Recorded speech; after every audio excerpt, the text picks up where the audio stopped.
Assalamualaikum warahmatullahi wabarakatuh. Bismillahirrahmanirrahim. Alhamdulillahirabbil alamin. Nahmadullah ta'ala wa nashkuruh wa nusalli wa nusallimu ala sayyidina Muhammadin alladhi ballagha risalah wa adda al-amanah wa nasaha al-ummah hatta atahu al-yaqin wa ala alihi wa sahbihi ajma'in. Subhanaka la ilma lana illa ma 'allamtana innaka antal alimul hakim. Rabbi shrah li sadri ويسر لي أمري واحلل عقدة من لساني يفقهوا قولي أما بعد إن أصدق الحديث كتاب الله وخير الهدي هدي محمد صلى الله عليه وسلم وشر الأمور محدثاتها وكل محدثة بدعة وكل بدعة ضلالة وكل ضلالة في النار ثم أما بعد. Yang bersahabat dan dimuliakan Profesor Dr. Syahnur bin Basri, Dato' Datin-datin, ustaz, ustazah, hadirin hadirat yang dirahmati Allah. InsyaAllah hari ini kita sambung surah baru, itu surah At-Takatsur pada muka surat 361 daripada kitab Tafsir Al-Furqan, Tafsir Juz'u Amma karangan Dr. Abdullah bin Yasin Hafizahullah. Bismillahirrahmanirrahim. Surah At-Takatsur, surah yang ke-102. At-Takatsur diterjemahkan di sini bermegah-megahan. Bermegah-megahan. Bismillahirrahmanirrahim. Alhaakumut takatsur hatta zurtumul maqabir kalla sawfa ta'lamun thumma kalla sawfa ta'lamun كلا لو تعلمون علم اليقين لترون الجحيم ثم لترونها عين اليقين ثم لتسألن يومئذ عن النعيم. 8 ayat. Surah ini merupakan surah Makkiyah menurut pandangan jumhur, iaitu diturunkan sebelum Nabi SAW berhijrah ke Madinah Munawwarah. Kerana asbab nuzul yang disebutkan dalam berkaitan surah ini adalah berlakunya perbalahan ataupun peristiwa dua kabilah Arab yang berbangga-bangga dengan keturunan mereka, iaitu kabilah Sahmi dan kabilah Quraisy. Maka dikatakan surah ini surah Makkiyah kerana kabilah Quraisy dan kabilah Saham, kedua-duanya kabilah Bani Abdul Muttalib dan kabilah Saham, keduanya pada Quraisy dari kalangan Ahli Makkah. Sebahagian tafsir, sebagai riwayat menunjukkan bahawa yang meriwayatkan bahawa punca Allah Subhanahu ataupun asbab nuzul pada surah At-Takatsur adalah kerana perbalahan antara dua kabilah Yahudi tentang keturunan, berbangga dengan keturunan mereka. Ada juga riwayat yang menunjukkan bahawa kali itu berlaku di kalangan kaum Aus dan Khazraj. Namun wallahu alam kalau melihat kepada uslub yang digunakan pakai oleh Allah Subhanahu wa taala dalam surah ini, ianya mendekati uslub surah Makkiyah, surah yang turun di Makkah Al-Mukarramah. Alhaakumut takatsur, bermegah-megah telah melalaikan kamu. Itu terjemahkan, kita baca dulu. Alhaakumut takatsur, at-takatsur bermegah-megah. Alhaakum melalaikan kamu. Hatta zurtumul maqabir, sampai kamu masuk ke dalam kubur. Zurtum, masuk dalam kubur. Kalla sawfa ta'lamun, kalla janganlah begitu, sawfa ta'lamun kelak, kelak, sawfa artinya kelak, nanti kamu akan mengetahui akibat perbuatanmu. Thumma kalla sawfa ta'lamun, thumma kalla, dan janganlah begitu, kelak kamu akan mengetahui. Kalla law ta'lamuna ilmal yaqin, janganlah begitu, jika kamu mengetahui dengan pengetahuan yang yakin, la tarawunnal jahim, kalian akan nescaya kamu benar-benar akan melihat neraka jahanam, summa la tarawunnaha ainal yaqin, dan sesungguhnya kamu akan melihat benar-benar dan nescaya kamu benar-benar akan melihat neraka jahim, summa la tus'alunna yawma idzin 'anil na'im, dan sesungguhnya kamu benar-benar akan melihatnya dengan ainul yaqin. Okay, ini terjemahan Syekh. Kita teruskan tengok muka surat pada makna perkataan satu persatu. Alhaakum, makna perkataan pada muka surat 362. Alhaakum at-takatsur, alhaakum at-takatsur. Alhaakum, telah melalaikan kamu. At-takatsur, bermegah-megah dengan harta, anak, pengikut dan penyokong. Ini yang tersebut. Okey, at-takatsur merangkumi segala perkara yang bersifat berlomba-lomba untuk mendapatkan keduniaan. Jadi boleh kita kata at-takatsur berarti berlomba-lomba, ataupun kita boleh berlomba-lomba untuk menambahkan pemilikan di dunia, atau kita katakan bermegah-megah di atas apa yang dimiliki di dunia. At-takatsur merangkumi berlomba-lomba untuk memperbanyakkan pemilikan di dunia, memperbanyakkan sesuatu yang dimiliki di dunia ini, ataupun bermegah-megah di atas apa yang telah dimiliki di dunia. Kedua-duanya boleh membawa makna at-takatsur. At-takatsur boleh diletakkan di sana. Kenapa? Sebab kalimah at-takatsur berasal daripada kalimah katsir, kasrah, banyak. Menggunakan wazan tafa'ul, bertafa'ala. Bererti perbuatan ini tidak melibatkan seorang, ia melibatkan banyak pihak. Macam kata taqatala. Contoh kalau perang, kita panggil qital, ada alif sebelum lam. Kalau qatala atau qatlun, bunuh. Tapi kalau qital, peperangan. Artinya pihak yang membunuh sekarang, yang buat benda ini bukan seorang, ramai dan saling lawan antara satu sama lain. Jadi kalau takatsur, yang mengejar harta, yang mengejar pangkat, yang berbangga dengan anak, yang berbangga dengan harta, yang berbangga, sama ada yang mengejar atau yang berbangga. Yang mengejar untuk berlomba-lomba untuk dapatkan harta, berlomba-lomba untuk dapatkan pangkat, berlomba-lomba untuk dapatkan jawatan, berlomba-lomba untuk mendapatkan pujian manusia, dan pelbagai perkara. Bila sebut berlomba-lomba, bukan seorang, dia melibatkan banyak pihak, dan ia merupakan perkara yang tersebar di kalangan manusia. Okey, termasuk at-takatsur ini dimaknakan dengan orang yang terlalu sibuk menyibuk atau terlalu sibuk atau terlalu menyibukkan diri dalam urusan dunia. Sibuk sangat. Okey, soalannya yang Allah cela at-takatsur ataupun alhaakum. Kalau at-takatsur, sebagai ulama kata takatsur dia dalil kepada tak boleh sibuk dengan dunia. Mana orang soalan yang dibincangkan oleh ulama tafsir, yang Allah cela at-takatsur ataupun alhaakum, ini jadi perbincangan. At-takatsur merangkumi berlomba-lomba untuk dapatkan, untuk perbanyakkan pemilikan.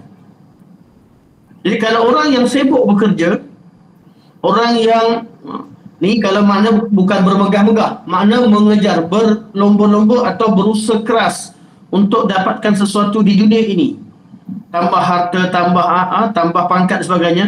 Adakah orang yang berlomba-lomba untuk dapatkan sesuatu di dunia ini merupakan orang yang tercela kerana dia sibuk dengan urusan-urusan dunia, perniagaan dan sebagainya, atau kerana faktor lain.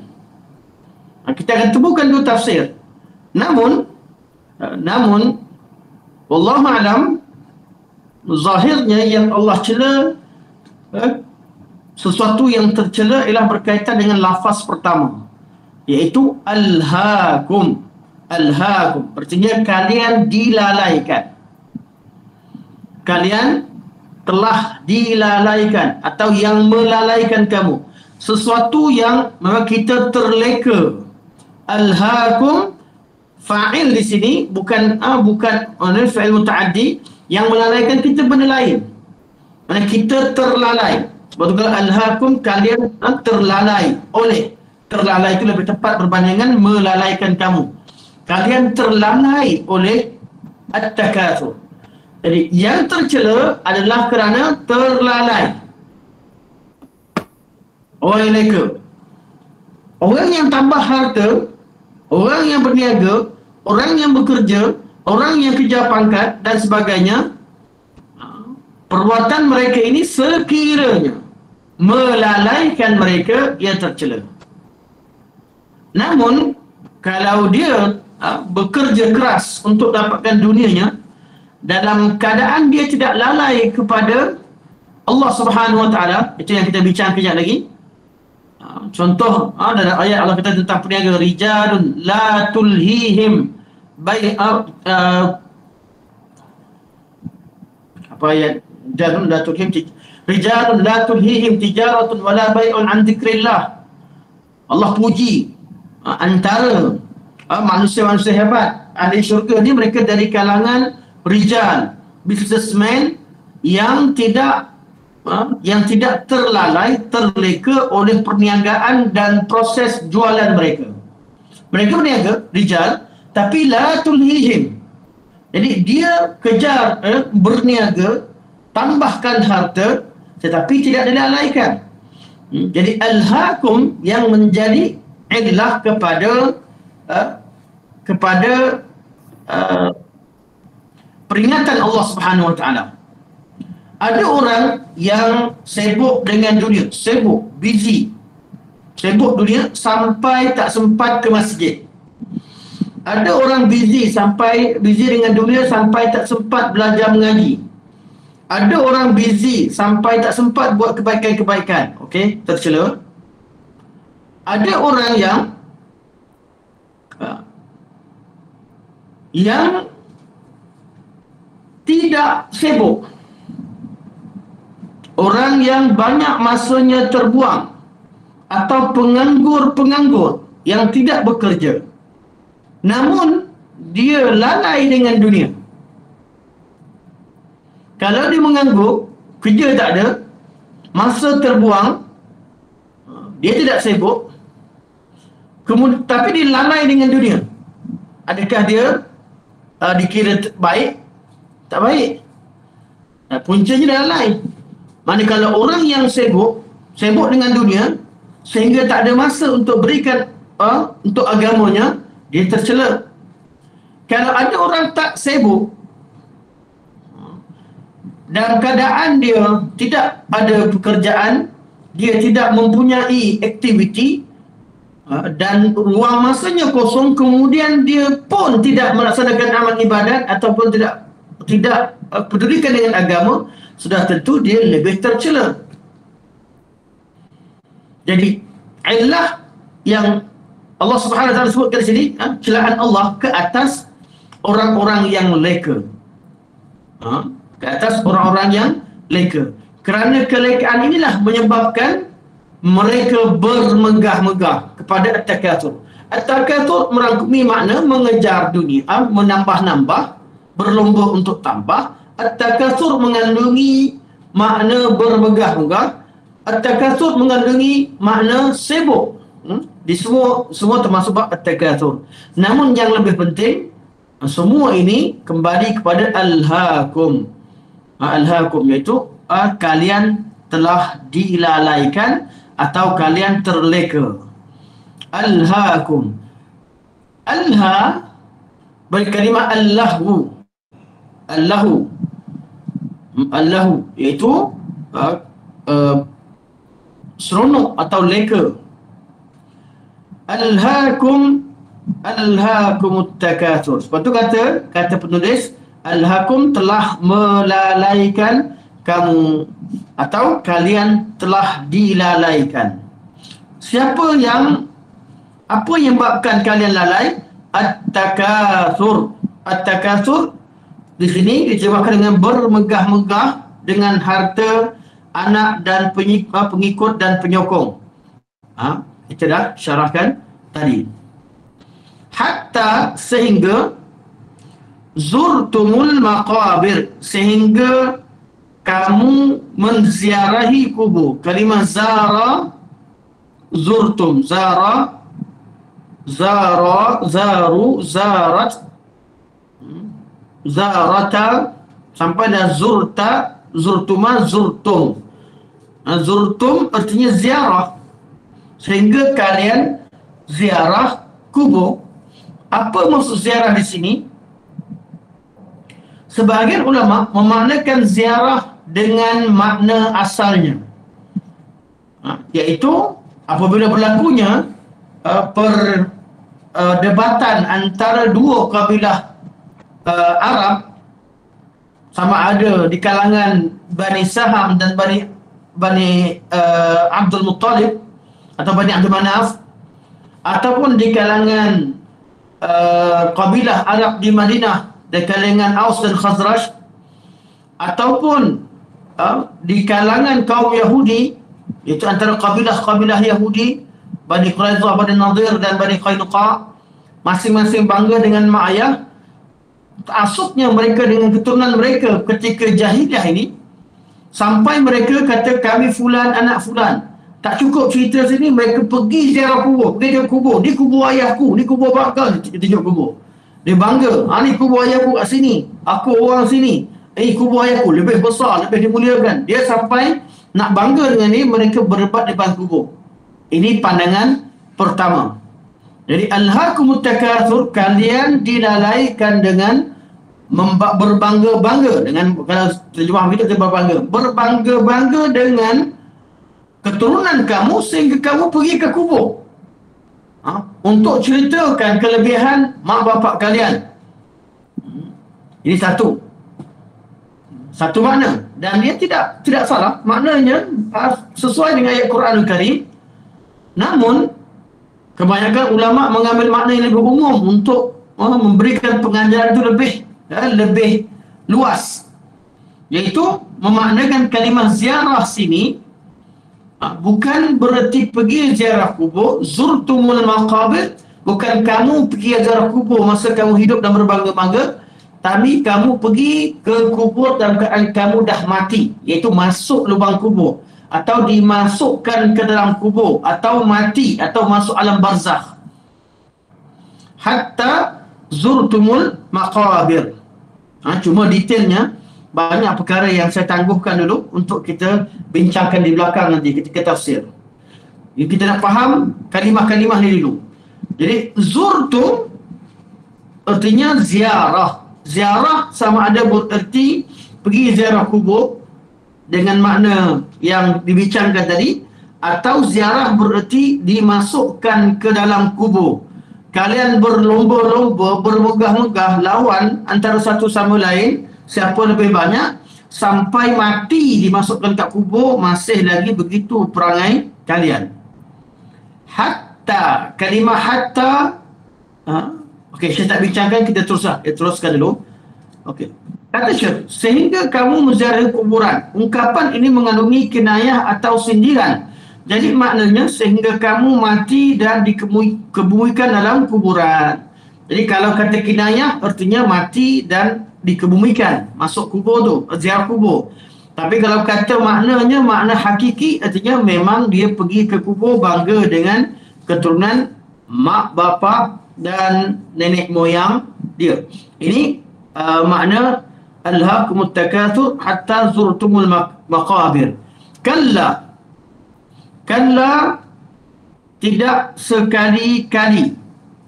Atau lebih mudah, tuan-tuan simpan makna ni untuk gunakan di mana-mana. kalla mengandungi dua makna dalam bahasa Arab. Kadang-kadang maknanya makna yang pertama, kadang-kadang makna kedua. Makna pertama kalla lirrada' atau maksud kalla artinya kalimah untuk digunakan oleh orang Arab untuk menyergah atau untuk menghalau seseorang daripada mendekati satu perkara, ataupun kalimah sergahan untuk menjauhkan seseorang daripada satu kelompok atau satu pemikiran. Jikalau di sini Allah kata kalian dilekakan oleh kerja dan usaha berbangga-bangga dengan dunia sehingga kalian mati masuk dalam kubur. Kalla. Kalla. Artinya jangan macam tu. Kalla, jangan begitu. Atau kalla, tidak sekali-kali. Apa yang kamu buat tu tak sekali-kali, takkan memberi manfaat pada kamu. Sawfa ta'lamun. Kalian akan tahu nanti, atau kelak kalian akan mengetahui. Tahu tentang apa? Betapa buruknya akibat berbangga-bangga itu ketika sakaratul maut, dalam kubur dan di akhirat. Ini saya dah terjemahkan untuk mudahkan. Yang penting sawfa ta'lamun, kalla sawfa ta'lamun. Kalla artinya jangan begitu, atau sekali-kali tidak. Ataupun bahasa kita jangan macam tu. Kadang-kadang anak-anak kita kata dia nak pergi, dia nak minta pergi taman. Tak nak pergi mengaji, tak nak pergi sekolah. Bapa cakap tak payah. Itu kalla. Anak cakap kalla, tak mungkin. Jangan macam tu. Ataupun tak mungkin tertunai apa yang kamu minta. Okey. Makna kalla kedua, kalla bermaksud haqqan. Haqqan artinya sesungguhnya. Kalla boleh berarti sesungguhnya. Jadi kat sini maksud kalla bukan sesungguhnya, maksud kalla adalah jangan begitu, atau tidak sekali-kali apa yang kamu kejar itu akan dapat. Okay. Kalau dalam surah Al-Alaq, kalla artinya sesungguhnya. Contoh, bila ada orang Allah kata allamal insana ma lam ya'lam, kalla innal insana la yatgha. Kalla artinya inna, sesungguhnya. Sesungguhnya manusia ini melampau. Yang tu maksud kalla di sana. Okey, balik pada kalimah kalla. Kalla maksudnya tidak sekali-kali. Atau boleh juga letak makna tidak, janganlah begitu. Jangan buat begitu.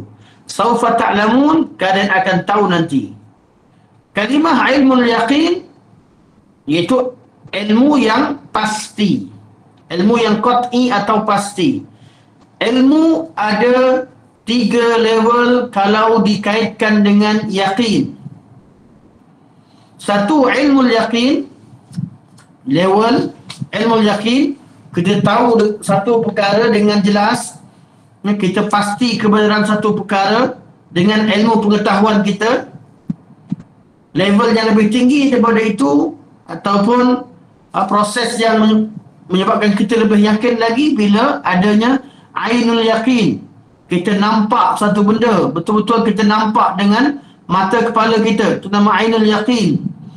Dan level yang lebih tinggi lagi dinamakan sebagai haqqul yakin, iaitu kita sendiri terlibat dengan apa yang kita tahu. Contohnya Kaabah. Kita tahu di Mekah ada Kaabah. Maksudnya ilmu yakin. Bila kita pergi tawaf, masuk ke Masjidil Haram, nampak Kaabah. Oh, memang ada Kaabah. Namanya ainul yakin. Bila kita dapat pegang dan masuk dalam Kaabah, namanya haqqul yakin. Begitu kematian. Kita tahu semua orang akan mati. Ilmu yakin. Kita nampak orang mati depan mata, itu nama ainul yakin. Dan haqqul yakin bila kita sendiri berdepan dengan kematian, itu haqqul yakin. Dalam bab level ilmu ataupun proses ilmu yang yakin ini ada 3 keyakinan. Namun kalau dalam tahap ilmu sendiri ada 6 tahap. tahap tentang ilmu. Contoh sebut kalimah ilmu dalam bahasa Arab, mana level keyakinan kita terhadap satu pengetahuan itu ada 6 level. Level pertama, kalau betul-betul kita yakin 100%, namanya ilmu atau yakin. Ilmu lah, ilmu. Yang kedua, kalau kita lebih yakin, kita tahu tak sampai 100%, kurang dari 100, kita rasa betul lah tu, insya-Allah betul lah. Saya agak-agak memang agak yang tinggi. Agakkan yang tinggi itu dinamakan sebagai zon. Yang ketiga, 50-50. Syak. Dipanggil asyak. Merasa syak, ragu-ragu. 50-50. Itu level ketiga. Yang keempat, waham. Kita tak sure. 25%. Kurang daripada 50%. Bila kita jumpa, contoh, tanya orang, Ustaz tu dah kahwin belum? Ada yang 100% confirm dah kahwin, tu 100% tak syak. Ada yang kata saya rasa dah kahwin lah sebab dia begitu tu. Okey, itu zon. Ada yang kata entahlah, 50-50, 50-50. Itu nama syak. Ada yang kata takut. Yang kata takut tu dia waham. Dan yang level yang kelima dipanggil jahlun atau jahlun basit, jahil yang basit. Dia kata tak tahu. Dia memang tak tahu langsung. Tak boleh nak bagi apa-apa penangan. Dan level yang paling bawah sekali adalah jahil murakkab. Jahil murakkab artinya dia ni tak tahu satu benda tapi belagak pandai. Dia tak tahu langsung, tak kenal orang tu. Dia kata, dah kahwin 4 lagi. Contoh. Ini orang yang bercakap tanpa ilmu dan belagak pandai. Dia jahil tapi anggap dirinya pandai dan belagak pandai, namanya jahil murakkab. Itu kalau bab ilmu. Jadi kalau selalu bila kita bincang jumpa kalimah ilmu je, kita akan letakkan ilmu yang dimasukkan sini ilmu mana. Okey. Tahap pengetahuan tersebut. Dalam ayat ini Allah kata saufa ta'lamun, nanti kalian akan tahu ilmu mana. Adakah menafikan seperti orang jahil jawab? Tidak mungkin. Adakah dia ragu-ragu? Tidak mungkin. Adakah 50-50 pun tak mungkin. Adakah 90-90%? Tak mungkin. Ilmu kamu akan tahu nanti balasan akibat perbuatan kamu adalah 100%. Dari mana? 100% ke mana? Dengan ilmu yakin, tanpa syak. Malah nanti kamu akan nampak nanti dengan ainul yaqin. Thumma latarawunnaha ainul yaqin. Kamu akan nampak 100% mata kamu yakin tentang kebenarannya, dan nanti akan diketahui dengan hakul yaqin. Okey. Ni kataan sebutkan, kemudian datus alunna, kamu pasti ditanya yauma izin, pada hari tersebut, an-na'im adalah segala bentuk kelazatan. Okey, ni semua saya baca dengan cepat. Kita masuk kepada Muqaddimah. Surah At-Takatsur terdiri daripada 8 ayat, termasuk dalam golongan surah Makkiyah. Diturunkan sesudah surah Al-Kautsar. Okey, kalau dikata diturunkan selepas surah ini dan itu, kebanyakannya ijtihad, bukan nas. Artinya pandangan. Setelah ulama kaji tengok itu pandangan berkaitan dengan waktu diturunkan selepas surah Al-Kautsar, ataupun dikatakan surah sekian turun selepas surah sekian. Sebahagiannya nas, memang ada dalil, seperti surah Ya Ayyuhal Muddatsir turun selepas surah Iqra. Sebahagiannya adalah susunan. Ulama tengok berdasarkan kepada peristiwa-peristiwa dan di matchingkan atau ijtihad. Dinamakan dengan At-Takatsur, iaitu bermegah-megah, diambil daripada perkataan At-Takatsur yang terdapat pada ayat yang pertama. Okey, penamaan surah seperti kita tahu, ada penamaan berdasarkan pada perkataan yang warid dalam ayat tersebut dan surah tersebut, atau diambil daripada makna yang ada dalam surah tersebut. Di sini diambil perkataan sebagai rujukan atau sebagai nama terhadap surah ini, surah At-Takatsur. Okey, asbabun nuzul. Terus baca buku surat 363. Kata Ibn Abi Hatim, beliau kata Ibnu Jarir dia meriwayatkan oleh daripada Jarir daripada Ali bin Abi Talib, daripada Ali bin Abi Talib radhiyallahu an, katanya kunna nashukku fi adzabil qabri hatta nuzilat alhaakumut takatsur ila thumma kalla sawfa ta'lamun fi adzabil qabri. Kata Sayyidina Ali, kami dahulu pernah merasa syak tentang kewujudan azab kubur. Syak artinya masa tu, kerana orang Arab jahiliah, mereka tak percaya tentang hari kiamat. Mereka menafikan tentang hari kebangkitan. Itu yang menyebabkan Abu Lahab dia mencela Nabi SAW.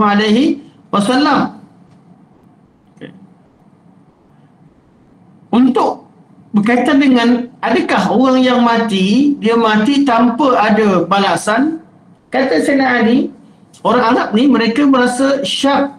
Bila masuk Islam sekalipun cerita tentang masuk Islam, mereka dah cerita tentang hari kiamat. Oh, hari kiamat ada.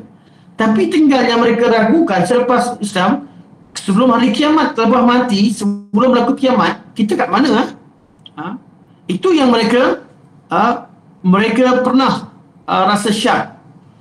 Dan mereka belum sempat mereka tanya dan bawa soalan kepada Nabi SAW. Allah turunkan ayat Alhaakumut Takatsur. Turun ayat ni, kata Sayyidina Ali, confirm ada azab kubur. Dalil adanya azab kubur kat mana ayat ini? Kenapa? Sebab Allah sebut sini ada beberapa isyarat. Dalam ayat ini, Sayyidina Ali baca sampai thumma kalla sawfa ta'lamun. Kalian dilalaikan dengan kerja bermegah-megah dan menambah-nambah.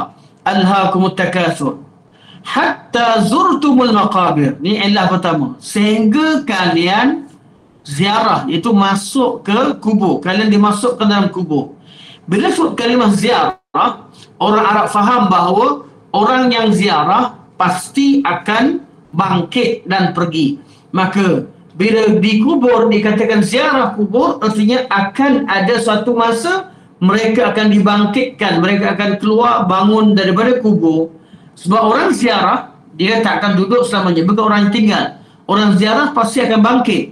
Jadi kalau disebutkan hatta zurtumul maqabir, sehingga kalian ziarah ke kubur, itu kalian mati dimasukkan kubur dengan lafaz ziarah, artinya satu masa nanti akan dibangkitkan. Hatta zurtumul maqabir. Kemudian kata Sayyidina Ali, kalla sawfa ta'lamun. Jangan buat macam tu. Sawfa ta'lamun. Kelak kalian akan tahu. Tahu tu bila? Kata Sayyidina Ali, tahu yang Allah sebutkan di sini adalah berkaitan dengan sakaratul maut. Ayat ini berkaitan dengan mati. Orang yang sibuk kumpulkan harta di dunia ini, atau kumpulkan apa sahaja pemilikan di dunia ini, sehingga dia mati.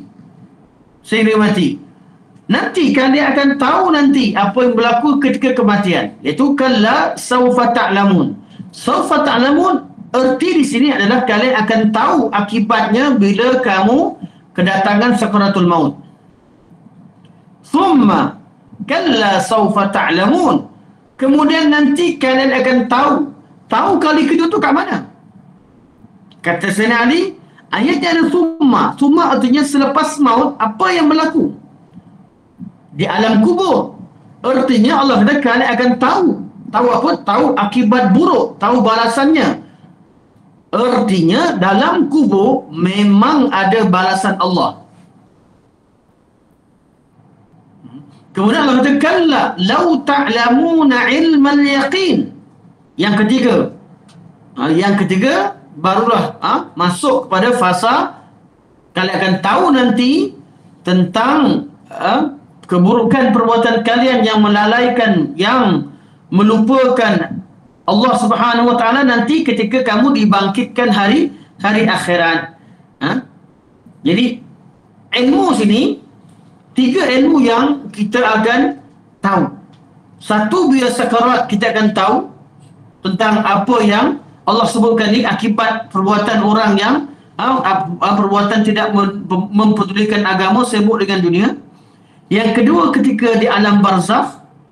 Yang ketiga, ketika di hari akhirat. Di kalimah ta'lamun yang sini ada 3 kali. Kalla sawfa ta'lamun. Pertama itu kembali pada sakaratul maut. Thumma kalla sawfa ta'lamun. Itu kembali kepada makna pengetahuan ketika di alam barzakh. Dan kalla law ta'lamun yang ketiga itu adalah pengetahuan di hari akhirat. Okey. Daripada Abu Hurairah radhiyallahu anhu, katanya Rasulullah sallallahu alaihi wasallam bersabda, yaqulul 'abdu mali mali. Manusia ni selalu berkata harta aku, harta aku. Wa inna ma lahu min malihi thalas. Sebenarnya harta dia sebenarnya ada 3 je. Ma akal fa afna. Apa yang dimakannya lalu ia akan musnah, makanan ini akan habis. Selagi kita tak makan, belum tentu jadi rezeki kita. Kita ada duit nak beli semua makanan, nak beli semua makanan kat pasar malam tu boleh beli.